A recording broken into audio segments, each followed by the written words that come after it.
So last week I posted some prints on Instagram and a few of you asked me how they'd been done. So I'm going to share my process today. I've used the Gelli Plate for printing these, and I've actually used a sponge for applying the paint. I've got a couple of different ones here, and I found that I really enjoyed using the sponge. I normally would have done it with a roller, but I was traveling and I'd forgotten to take my roller with me. So it was one of those happy accidents, really. And anyway, let's get on and I'll just show you how I've approached it.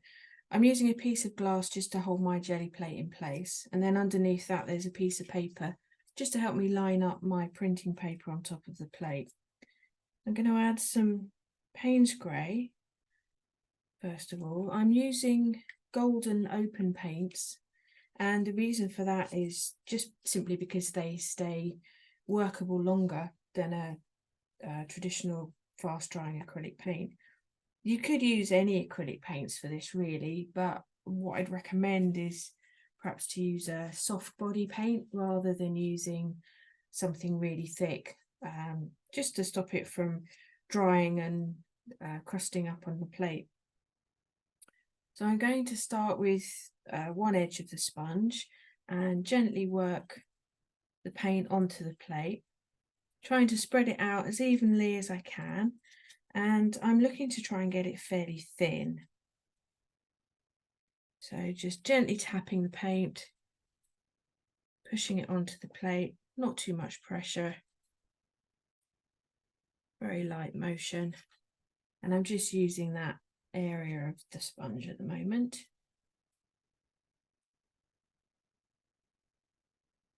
And I'm not trying to cover the whole plate at this point. I'm going to leave an area in the centre for a lighter colour.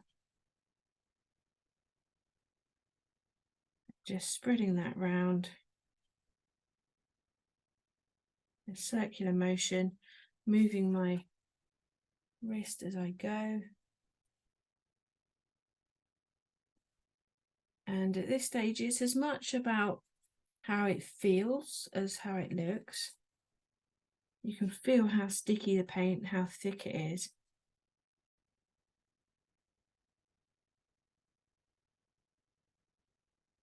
And you can spend quite a time doing this, especially if you're using an acrylic paint that doesn't dry too fast, to get it as evenly as possible. Next, I'm going to add some titanium white and put that into the centre.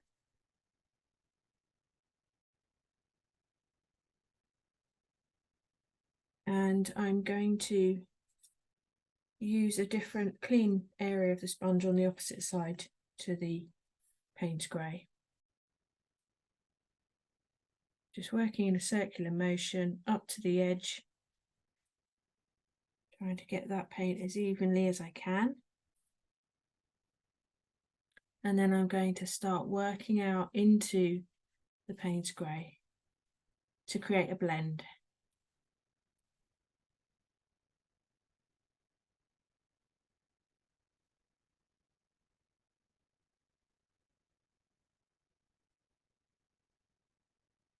Again, just a light touch, not pushing down too hard, because I'm not looking to get too much texture into this gradient. I just want it to be fairly smooth.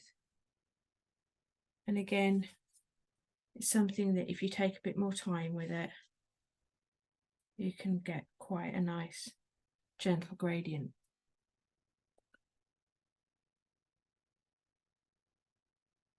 If I work in towards the centre, I'm going to be bringing that mid-tone closer into the middle and losing some of the white.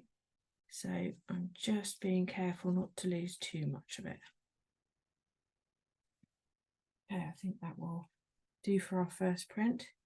And then I've collected some bindweed leaves from the garden, which are unfortunately quite plentiful, and the back of the leaf has slightly more texture to it than the surface, but I'm going to put the textured surface down onto the plate first. Just gently lay that down, press it in, and then we're going to pull first print. And I'm just going to use a bit of copier paper for this one. This is just regular paper that you might use in your printer. It's very white, it's quite absorbent, and it's pretty lightweight.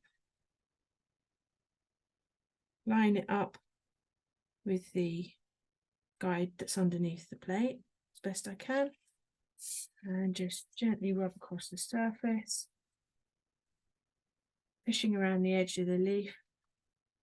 And at this point, the leaf is going to effectively mask an area of our paper from receiving any paint. So this first print is not going to be really what we're after, but it's just to get things started. So as you can see there, not very much detail on the leaf, but we've got a nice graduation with our inking up of the plate. So I'm going to put that to one side. I'm actually going to hang that up on a string line that's above my desk and remove the leaf. Leave that on one side, and that has got quite a nice amount of paint on it. I'm now going to just refresh the paint on the plate. Just blend that back in. Just using some of the paint that's still left on the sponge.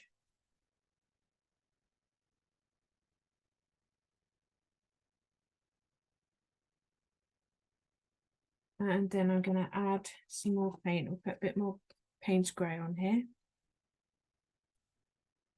First few prints are always a little bit hit and miss until the plate gets a bit of paint onto it through the printing process. It's a little bit blotchy sometimes, especially if you've cleaned it before putting it away. So just going to put another layer of paint on here. Again, just working around the edges.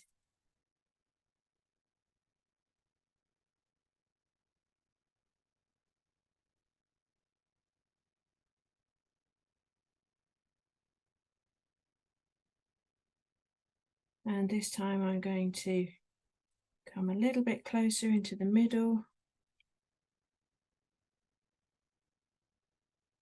blending with the paint that's already there.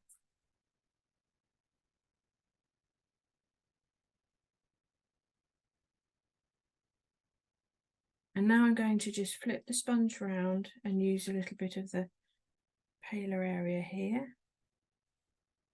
just to blend that in and get that graduation. Now I'm pushing back out again. So there's our gradient.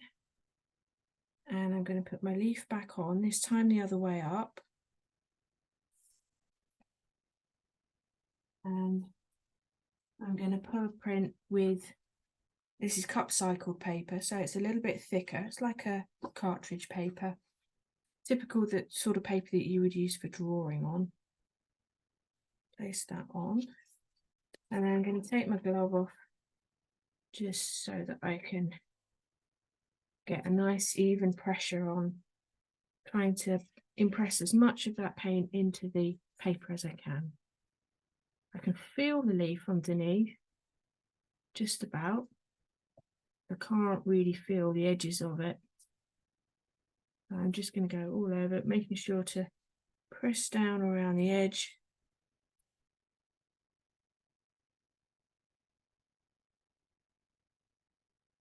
And I'm using pressure, this part of my hand and the fingers, trying to maintain an even pressure between those two areas of my hand. I'm pressing down medium firm on this one.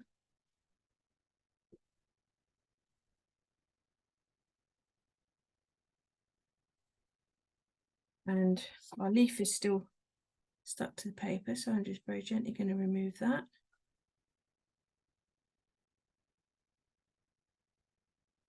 And there's our print.